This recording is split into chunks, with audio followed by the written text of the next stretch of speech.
Good to see. Okay, grips. How do we hold the sword? Whereabouts do we hold it? Often your people will find that they want to grab closer to the blade, up at the top of the weapon. No, grab lower to the base of the weapon. This will give you a little bit more extension, maybe a centimetre or a bit more than a centimetre. Hey, it might be all the difference. 1 centimetre might be the difference between a cut and no cut. Not only that, but if Custer's come over, if I have my weapon, I have my hand closer to the top and I make contact, and yeah, or you just roll it over. No. You can see how he's come over for a moment. You see what's happening here? He has much more opportunity to access my fingers, my thumb, and the back of my hand. But if I hold it closer to the base of the sword, I get a lot more play. See how much of a difference? 1 centimetre. Real literally, it is 1 centimetre. If you look at the distance from the space there, it's 1 centimetre with the finger. So it will give you a lot more play without getting that blade up against your hand to up against your hand. Yeah, okay? All right, so make sure you hold it closer to the base. You also feel that there's more of a whipping action through your sword. Yeah, more of a whipping action, generating power to the tip. Okay? All right. You want to work either, when you block, either at the guard or at about the same distance from the guard to the center of the sword. So block here or here. Never block at the top of the sword. The reason for this is, look, you can attack with the top of the sword because you generate power to the tip.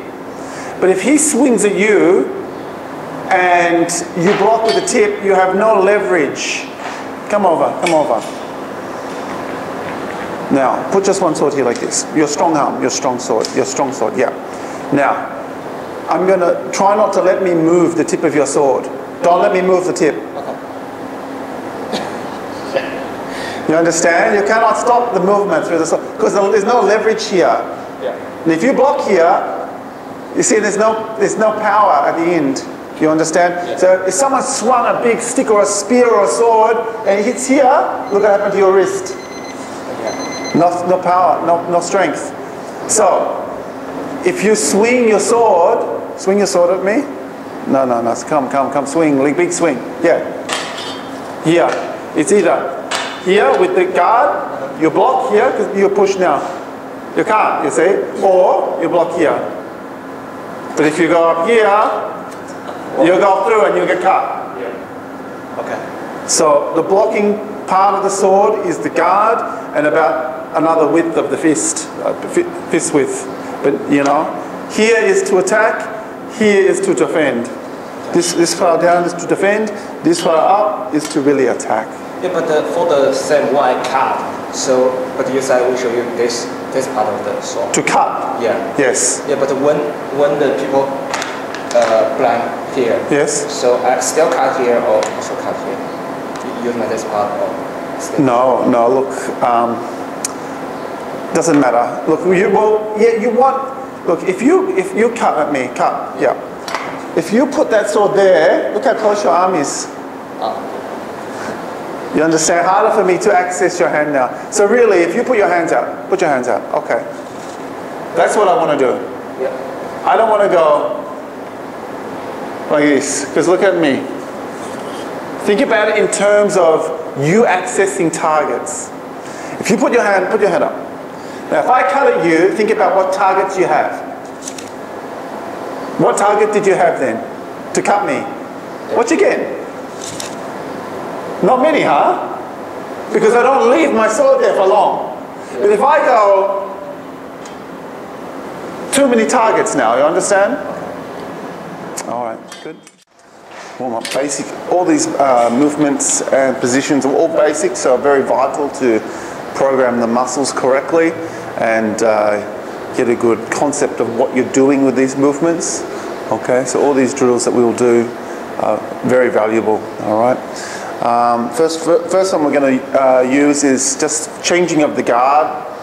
in with the swords. Now, many different types of guards with the swords, from lineage to lineage of Wing Chun. You'll see the open guard, which is what we do, which is like so. We see through. But you also see guards that are like this. You'll see guards like this. Okay, so but we use the open guard. Okay, the edge of the sword should always point towards your opponent or your target. You don't turn the blades upwards. You turn them so they're pointing. That means your wrists and your fists are pointing up like you're doing a punch towards your opponent. Yeah? Okay?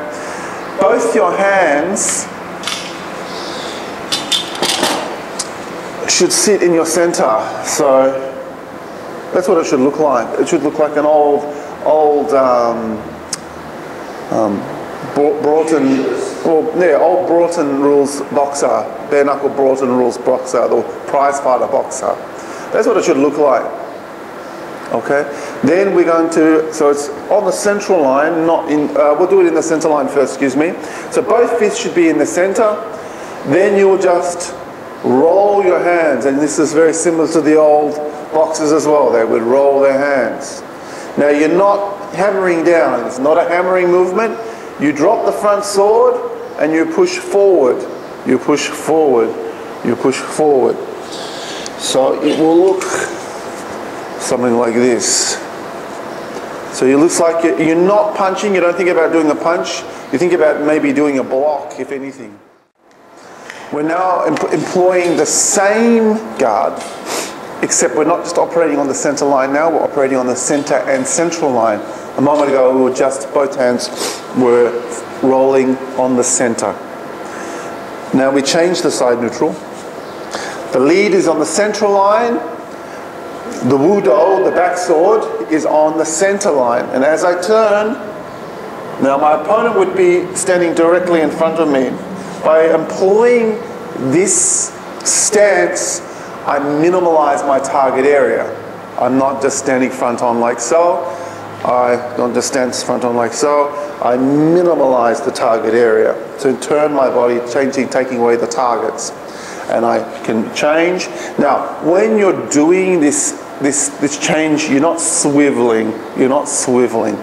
You're not just doing this. You're stepping. You're stepping. Stepping gives me not only the deflection through the rotation, but it enables me to move off the line of force. Okay? So it's very important that you have balance, and a lot of